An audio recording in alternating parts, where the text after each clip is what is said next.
I've worked on the disease to please a lot. And as you've heard me say, that in 1989, I had a really big breakthrough with that, reading Gary Zukav's book on intention. So I started literally living an intentional life where I don't make any decisions unless I think about what is my true, pure motivation for doing it, because I do recognize the law of cause and effect that says the intention informs even the cause, so that before you have an action, there is a reason for you taking that action, and the reason for the action is what's going to actually show up in your life on the other end. That's what's going to come back to you, that intention. So that helped me a lot with the disease to please, because I was always giving, and then I was always so thrown when people would come back and ask for more. And I couldn't understand why they were asking for more. Well, people ask for more because your reason for giving it is so that they think that you're nice. That's your real intention. Well, they do think you're nice. They do think you're nice, and that is why they keep coming back. They come back because you're the nice one. You're going to say yes when even you mean no. So you're the person I'm going to call to go pick up my kids when I can't or don't want to, because you're going to say yes even if you don't want to do it. So that's why people keep coming back, when your intention is not really clear. So that took a lot of fear away from me.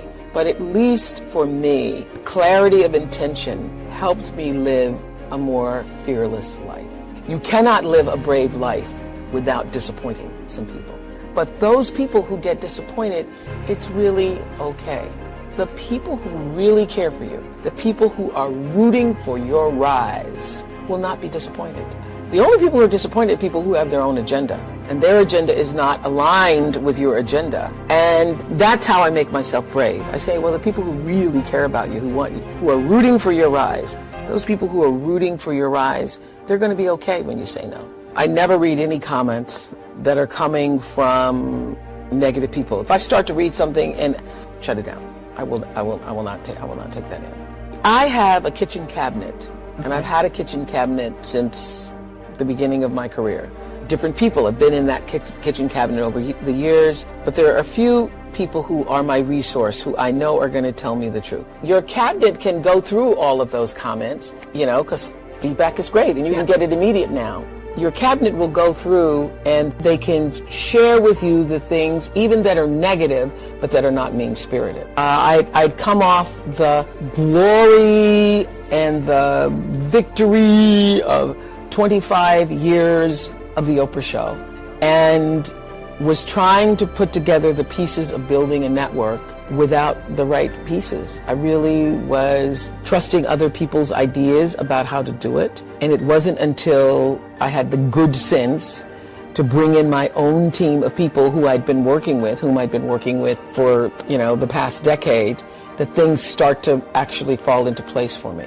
And, one of the great things about, for me, doing interviews all these years on The Oprah Show and on OWN, was that I got to learn from other people's mistakes. So I paid really close attention to the stories, and I got to hear everything and everybody, all the theories and all the stories and all the layers and layers of dysfunction, along with people's victories and their triumph.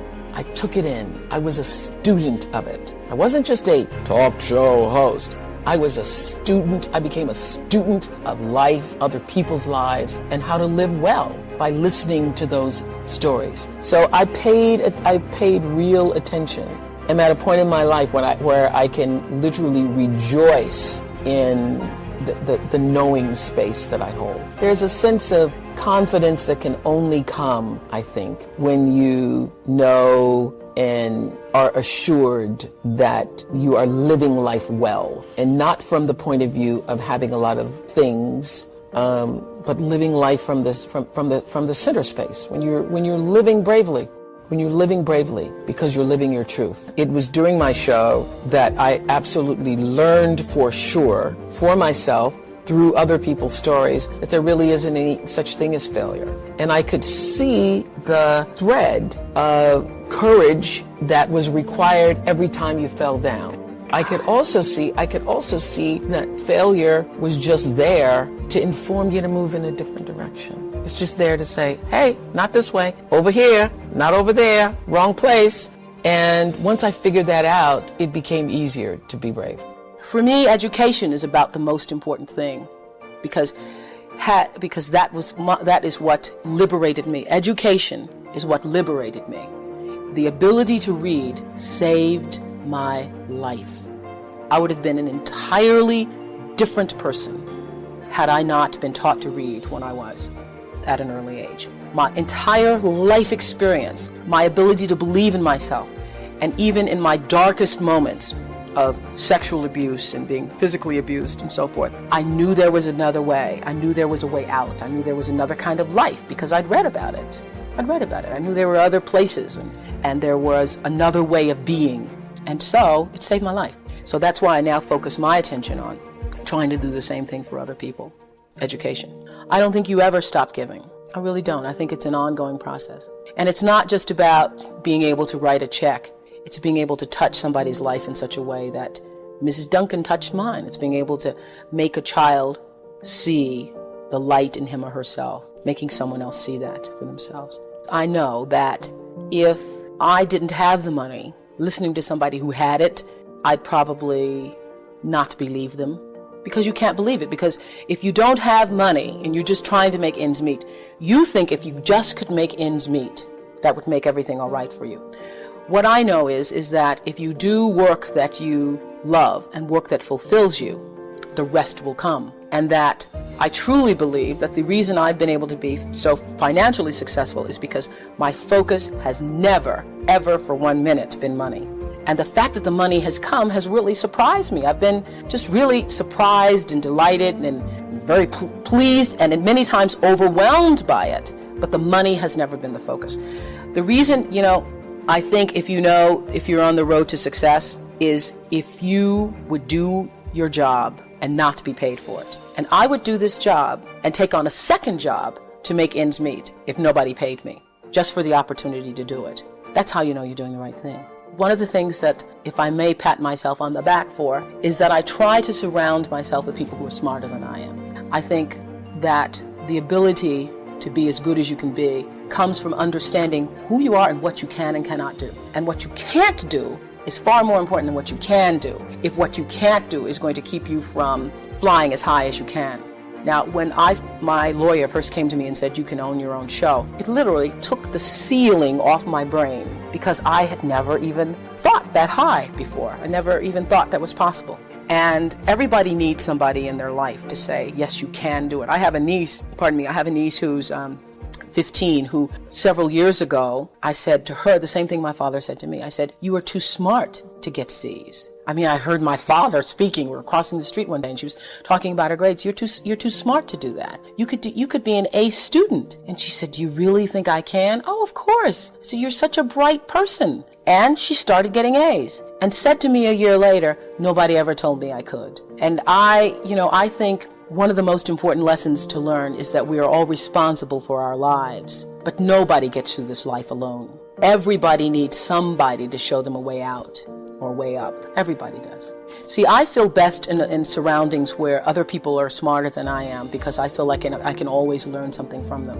One of the other big lessons I've learned, particularly in business, I think you have a responsibility to yourself to learn as much about your business as you can. And so I sign every check, although it is now tedious because the bills that come in from maintaining a studio, everything from Federal Express to Xerox to every tape that needs repaired and so forth, it gets to be a lot. I have stacks and piles of checks to do, and I know that there are a lot of successful people who don't do that. I still have a tenement mentality. I've been very, very poor in my life. And so the idea of having money and not being responsible and knowing how much money you have and keeping control of it is not something that I personally can accept. I know that there are other people who can, but it is not a possibility for me. I need to know where it is. I mean, there are times I think I want to go to the bank and say, show it to me, because, just seeing it on a piece of paper, anybody could print out a piece of paper. So, I watch it very carefully and try to maintain responsibility for it. But my success in business has come, when I first started being a, quote, businesswoman, I worried about how do you do this? And I realized that you do this the same way as you do anything else. You be fair. Try to be honest with other people, and you be fair. What I know for sure is if you focus on the substance, the success will come. And most importantly, let failure be your friend. There are going to be times, of course, where you're going to win a lot. A lot of things are going to go your way. And it's wonderful to bask in that adulation and to feel proud of your successes. But it's the times when things go wrong, when you fall or fail, that you're actually going to learn the most about yourself. You know, all those years on the Oprah show, 25 years, we were the #1 show for 25 years. And that's because I lived with the intention to serve the audience. When I was able to shift the paradigm to start to looking at, wow, what I have instead of what I don't have, what I have instead of what I thought I'd lost, I was able to begin to turn things around. But it's those moments of uncertainty. It's the moments where all of my mistakes show up on the evening news. I can tell if I've done something wrong. It's on the CNN crawl. I can read about it. But learning from the moments where things weren't going so great, being able to get still, to connect with that which I know is God, the force, the power greater than myself, and to come back and realize that in order to move forward, you move forward by taking the next right step. You don't have to know everything to do. You don't have to know all the steps to make. Just what is the next right move. And then there's this. I leave you with this. Nobody makes it alone. Nobody. I don't care what they look like. I don't care what their Insta posts say. Nobody makes it alone. And so you will get nowhere without a spiritual practice. You need a spiritual practice. And by that, I mean not necessarily religion. For some people, it is church. For some people, it is meditating. For some people, it's dancing. For some people, it's singing. But you have got to find a way to nurture that which is the essence of you. You've got to find a way to continually give back to yourself.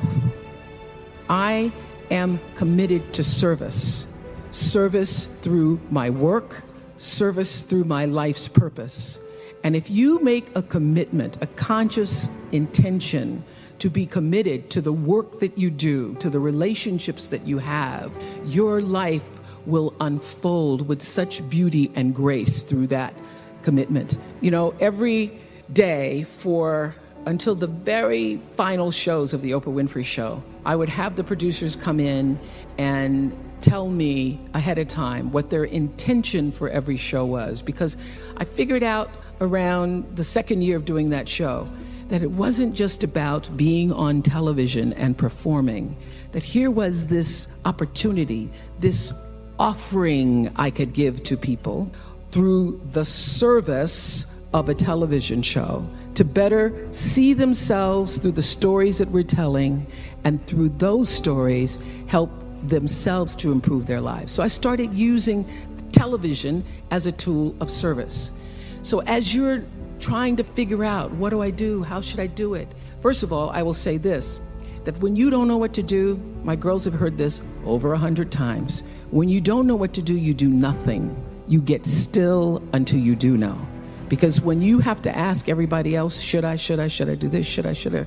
And that's whether it's buying a pair of shoes or going with a guy, buying a house, taking a job, should I? When you have to ask everybody else, it means you don't really know the answer fully yourself. So you get still, be still, and know the answer will come.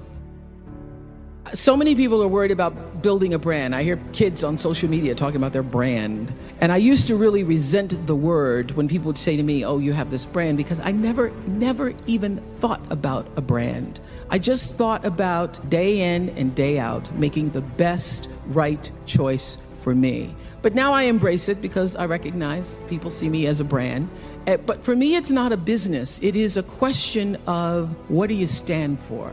And I will say this, you're nothing if you're not the truth. So I've made a living, I've made a life, I've made a fortune really, from being true to myself And that's if I could leave you with any message today, that is it. The biggest reward is not financial benefits, though it's really good. You can get a lot of great shoes. Nothing wrong with great shoes. But those of you who have a lot of shoes know that having great shoes and a closet full of shoes or cars or houses or square footage doesn't fill up your life. It doesn't. But living a life of substance can. Substance through your service, your offering of your whole self. And the baseline for how do you live a life of substance is whatever is the truth for you. What do you stand for? So when I first started making money, and it was, my salary or my earnings were published all over the place. I mean, the first year I was like, really? Did I make that much money? Oh my God. It was very difficult for me to figure out where my boundaries were because I'd grown up poor and didn't have anything. So it's easy when you don't have anything and people ask you for money. They say, I need $500. You say, I don't have it because I'm just trying to get my rent paid. It's harder when your multi-million-dollar salary is now in the paper and you get a lot of friends and cousins you didn't have before. So how do you set boundaries for yourself? I was having trouble setting boundaries for myself for even strangers. People would just show up at my door in Chicago and say, Oprah, I left my husband, please help me. And I would, because she knows I have it. So what I learned is that the reason why people keep showing up is because my intention is to make them think that I'm such a nice person that you can ask me for anything. You can get me to do anything. I'm going to say yes. I'm going to say yes. So when Stevie called me this time, I thought I'd try out my first no on Stevie. Let's start big. He wanted me to donate some money to a charity, and I didn't want to donate to the charity because I have my own charities and I care about a lot of people. But the problem is when you have money, everybody thinks you just want to give to everything. So I said to Stevie, no. And as a person who has that disease to please, I was waiting for him then to say, I will never speak to you again. I will never call you. I will never sing a song for you. And he didn't. He just said, okay. Okay? Okay, it's okay? He said, okay, check you later.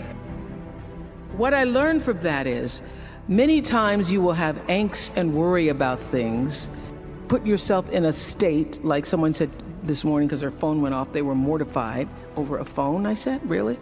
You will put yourself in a state when the other person really isn't even thinking about you. So learning that I could specifically determine for myself what the boundaries were for me, what I wanted to do, give my money, give my time, give of my service to who I wanted to give it to when I did, that I get to make that decision. Just because you have all of these demands on your time and on you doesn't mean that you have to say yes. You get to decide because you're the master of your fate, the captain of your soul, as William Ernest Henley said in Invictus. And understanding that really changed the meaning of my life in that I was no longer driven by what other people wanted me to do, but took charge of my own destiny, making choices based upon what do I feel is the next right move for me. I've lived with who do you think you are my whole life. Not from myself as much as what was reflected to me. Because who do you think you are? You're a little color girl, come from Mississippi. Who do you think you are? You're sitting up on national television. Who do you think you are that you can have? Who do you think you are that you can? So I used to fear hearing the term, who do you think you are? Or you must be pretty full of yourself. Now I work at being full.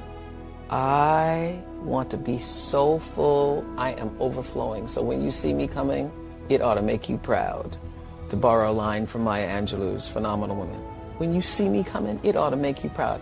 And what you see is a woman so full, I'm overflowing with enough to share with everybody else. I'm going to own the fullness without ego, without arrogance, but with an amazing sense of gratitude that I've been born at a time where I am female on the planet, and I have the great pleasure and freedom to fill myself up. Knowing who you are.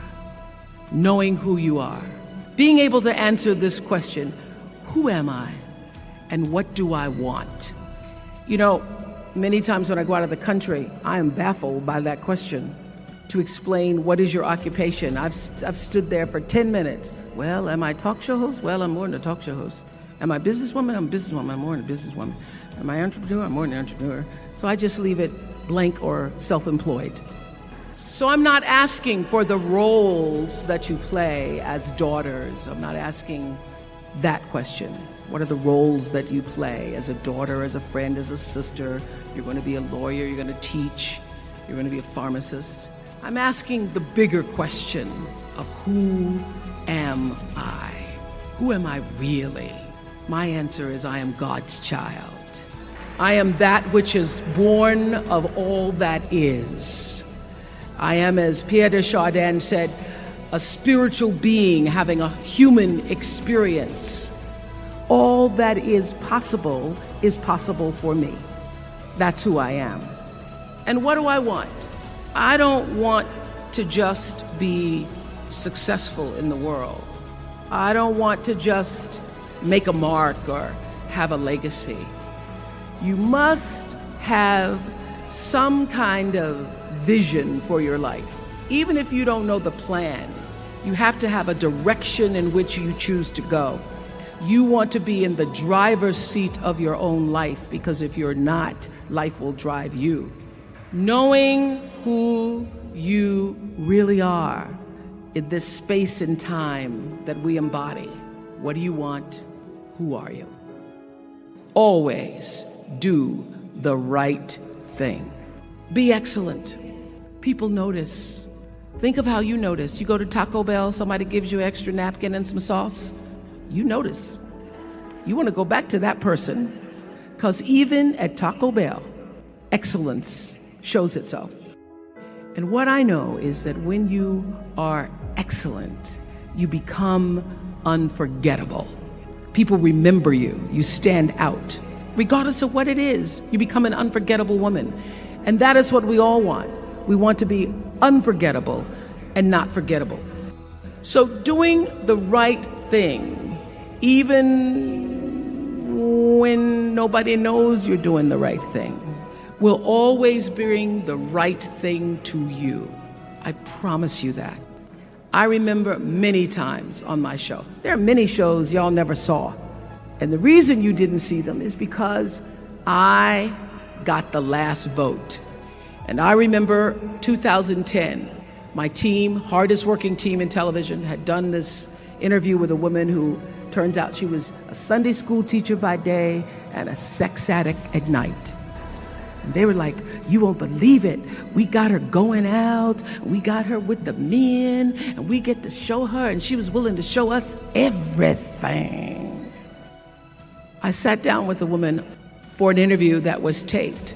And during the process of the interview, I said, why are you doing this? And she said, oh, I want to help people. I want to tell my story and I want to help people. I said, do you have children? She says, yes, I have a 10-year-old son. I knew right then, this is never going to see the light of day. So we got off the air and I said to the lady, we are not going to air that show. And she said, why? My producer said, why? She knew she was being filmed. She knew what she was saying. She knows what I said, because her son will never get over it. Not worth a rating point to me to know that there's a 10-year-old boy who's destroyed because his mother went on the Oprah Winfrey show and told all her business. You do the right thing, even when other people think it may not be. And oftentimes, when you make a decision to do the right thing, immediately you're faced with doubt. Was that the right thing? Was that the right decision? I don't know. Was that the right thing? You always know it's the right thing, when in the end, there is peace. You are rewarded by peace. The most important thing I have come to know in doing the right thing and making the right choices is understanding people don't always like you and they're not always happy for you. And if you surround yourself with people who are not accustomed to your success, they become fearful, they become scared, because you are reflecting back something to them that they don't recognize. Now, they're not going to say, I'm very fearful because you're reflecting back to me something I don't recognize. They're going to say, you know what they're going to say? They're going to say, who she thinks she is. Who she thinks she is. That only happens when you are around people who do not mean and want and aspire to the best for you. People who want the best for you want you to be your best. So my greatest advice to you is to surround yourself with people who are going to fill your cup until your cup runneth over. I did this at the end of my show. I did my favorite guest of all times. That's hard to do out of literally thousands and thousands. There's like 35,000 people I interviewed over the years. But there was one woman out of all the celebrities, out of all of the famous, non-famous, infamous people. One woman. Who was she? Her name is Terai Trent. Listen to this story. Terai Trent, born and raised in a village in Zimbabwe. 11 years old, she's doing her brother's homework. She wants to go to school. Her father says, no, the boy has to go to school. You can't go to school. So she starts doing her brother's homework. She does her brother's homework. He goes to school. He gets all A's on his homework, yet he doesn't know the answers to the question. The teacher comes to the village to say, what is going on here? This boy doesn't know the answers, but his homework's perfect. She finds out that Terai, his younger sister, is doing his homework. She begs the father to let Terai go to school. The father says, no, she can't go to school. Finally, he marries her off. She marries at 11 and a half years old. She gets married. She has 3 children by the time she's 18 years old. A woman comes to the village from an NGO, Heifer International, and asks, what are your dreams? This is gonna make me cry. Asks her, what are your dreams? This child has never thought about what her dreams were. She says, write down your dreams. She writes down her dreams on a piece of paper and she folds them in a tin can and she buries them under a rock. The first dream was to be able to go to a school in the United States of America and get a college degree. She ends up, through some miracle of the NGO, going to the United States. She gets a 4-year degree in 3 years. She goes back to the rock in Zimbabwe. She writes her next goal on the piece of paper. She buries it under the rock. She writes, I want to get a master's degree. She goes back to the United States. She gets a master's degree. She goes back to the United States. She gets her master's degree. After the master's degree, she goes back to the rock in Zimbabwe. She writes down her final goal is to get a doctorate degree. And last year, she became Dr. Terai Trent. I found her in the Nicholas Kristof's book called Something the Sky, Underneath the Sky or the Sky. And I was reading the story. I had Nicholas Kristof on the show. Nicholas Kristof, the famous New York Times writer. She wasn't there. She wasn't a part of the show. I'm reading the story. I can't believe this book, the story of this woman, as I'm reading the story. So when we go to do the show, the producers have Nicholas Kristof on. They bring on other guests, but this woman isn't there. I go, how could you not have her there? So we tape another show with Nicholas Kristof. We go back. I go, fine, we're going to find that woman, Terai Trent. By this time, she's living in the United States. We followed her back to Zimbabwe, to the rock. We pulled the tin can from underneath the rock. And that is my favorite guest of all time. The reason why Terai Trent is my favorite guest of all time is because she represents in that one story of the little girl in a village in Zimbabwe who had a dream, the heart and depth and discipline to pursue it. She represents everything I tried to say in every show in 25 years. She literally, through her life story, sums up the message that I was trying to give to every single one of my viewers. You can. Keep trying. Don't give up. When I was about 8 years old, I grew up in the church, and I was going to one of those Women's Day, you know how we have church all day long. The little girl that was supposed to be there to do a recitation had gotten ill. And so they said to my stepmother, we need some a little girl, can Oprah come back and do a recitation this afternoon? My stepmother said, yeah, I'll have her back here this afternoon. So this, church ain't over to 1:30. So by 4 o'clock, I had gone home and learned to recite Invictus by William Ernest Henley. It starts out of the night that covers me, black as a pit from pole to pole, I thank whatever gods may be for my unconquerable soul. I was reciting it and doing the pit from pole to pole. I didn't know what I was saying. But at the end of the poem, there's the stanza that says, it matters not how straight the gate, how charged with punishment the scroll, I am the master of my fate. I am the captain of my soul. Now, my little 8-year-old brain didn't really fully understand the power and depth of those words, but they sounded good enough for me to write them down and put them on my mirror. And those words, I am the master of my fate, I am the captain of my soul, became a mantra for me. What it said is, I am responsible for the choices that I make in my life. I am responsible. Obviously, I grew up and was better able to articulate what those words really mean. And I discovered in physics class the third law of motion. You remember what that is? And it's called Newton's law. And it says for every action, there is an equal and opposite reaction. So what does that mean? That means everything that you are putting out into the world, every action, there is an equal and opposite reaction. It means no matter what you do, the energy of what you do, what you say, and most important, the energy of who you are is going out into the world, into your relationships, and that energy is always coming back to you.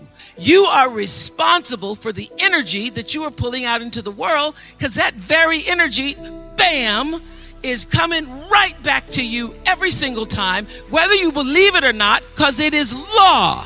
Everybody has a different talent. And the reason we're all so messed up is because you're looking at everybody else's talent and wishing you had some of their talent.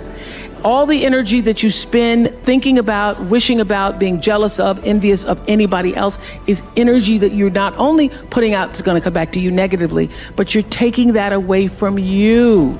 All your energy should be forced on, what do I have to offer?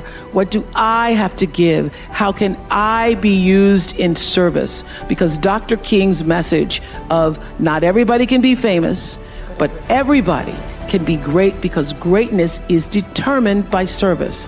And there is not a job in here that you can do that you don't switch the paradigm to service and not make that job more fulfilling. I don't care what the job is. If you say, I'm a singer, I'm a dancer, I'm an artist, I'm a teacher, I'm a nurse, I'm a doctor, I'm a janitor, I'm a clerk, if you say, if I look at this from, how do I use this in service to something bigger than myself?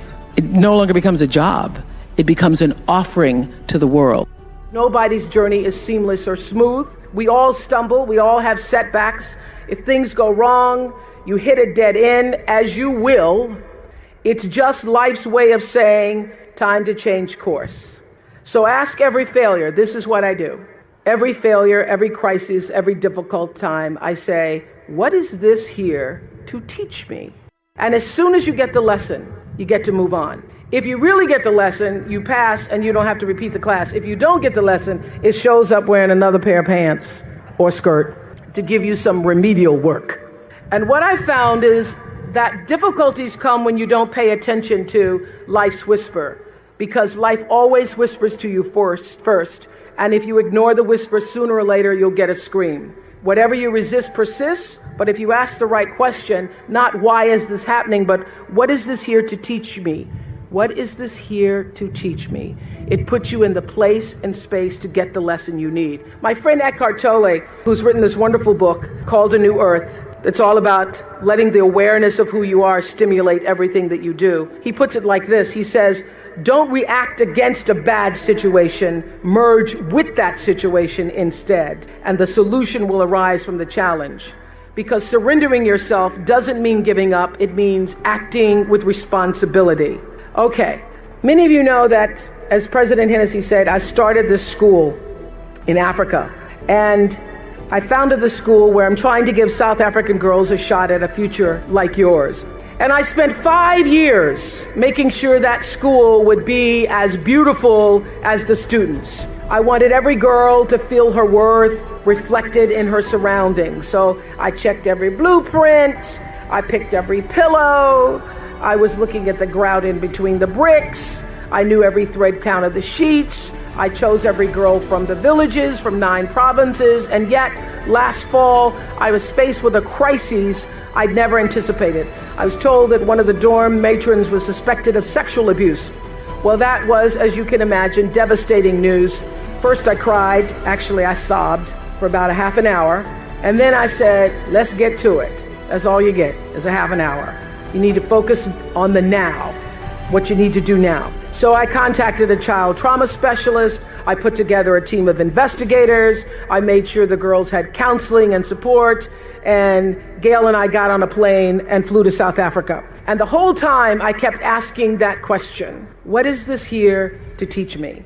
And as difficult as that experience has been, I got a lot of lessons. I understand now the mistakes I made because I had been paying attention to all of the wrong things.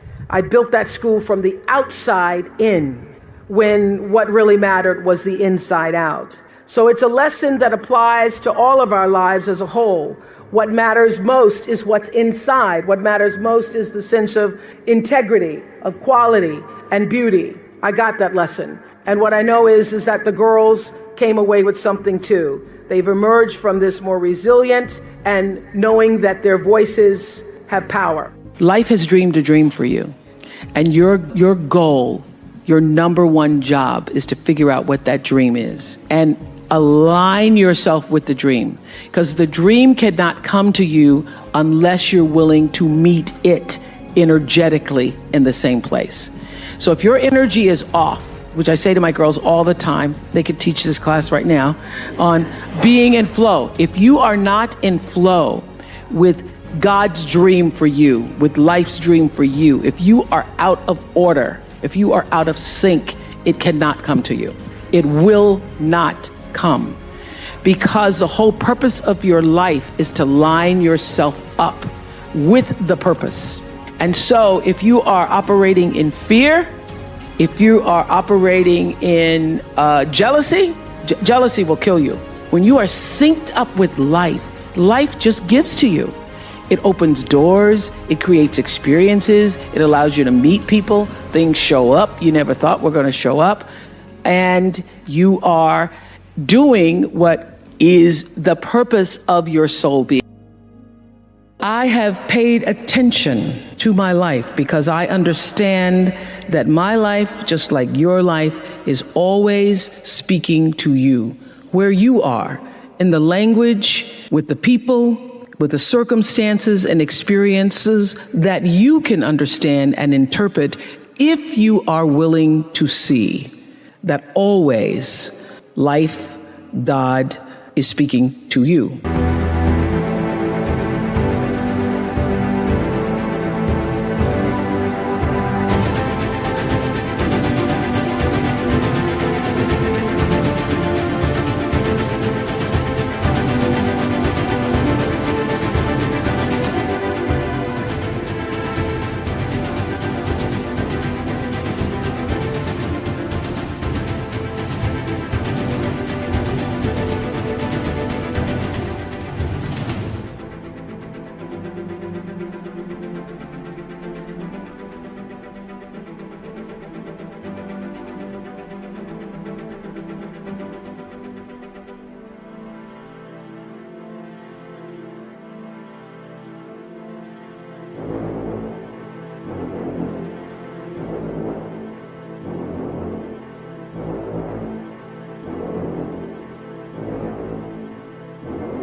Now, it took me a while to actually really get this and to understand it, but once I did, I started paying attention to everything. letting go of energy that's clouding your vision and holding you back. It's a life practice that I learned long ago that has freed me so many ways. It's a fact that holding grudges against somebody who's done you wrong, or revisiting hurtful situations in your head over and over, only weighs you down and prevents you from being who you're meant to be right now, because you're still energetically holding on to the past. The energy that you put into constantly rewinding to the resentment. Why did they do that? Why did they say that to me? I didn't deserve to be treated that way. All of that only keeps you stuck. It will never change what happened. You gotta press stop and reject the urge to keep replaying so that you can then fast forward into the now for yourself. You know, a lot of people think that holding on to things that disempowered them is going to somehow magically turn it around. As I said in my message a couple of weeks ago about forgiveness, you have to release the notion, give up the hope that the past could have been any different. And you also must release the idea that people would do what you might do in any given instance. This is a big one. I had to learn and relearn before I actually got it. Expecting people to do what you would do in a situation only leads to your disappointment, not theirs. They're going on with their life. So let people be who they are, and either you accept it or you don't. Not doing that keeps you stuck in a circumstance that actually costs you time, costs you energy. And I can guarantee that oftentimes the person on the other side of the bitterness you're holding on to, they're not even thinking about you. In fact, they probably have just moved on. They certainly aren't obsessing the way you are. Think of it like letting go of any bad habit that just doesn't serve your well-being. Not an easy task. Taking the road to a more enlightened, healthy existence never is. So this is what I want to ask you to ask yourself. Why am I holding on to this? How is this serving me? And really think about the answer. Maybe it makes you feel validated. Maybe it makes you feel righteous. Or maybe taking on the pain is your way of recognizing the injustice so that even though it won't be made right, it can at least not be forgotten. Then I ask you, again, ask yourself, do you want to be right or do you want peace? Woo! This was huge for me. The unfortunate fact is that having both may not be possible. And also, you may never get your moment of righteousness, so why wait for it? Choose peace. What I know for sure is that in this world, time is a moving on, and it's our most valuable commodity. You can never get it back. So staying in that loop, playing it over and over in your head of hurt, only amplifies your pain. Let it go. Exhale, make room in your heart for something that is uplifting. Surround yourself with people who want the best for you. You have the ability to shift the DNA of your spirit and control how you perceive life. So why not lighten your load and let it go?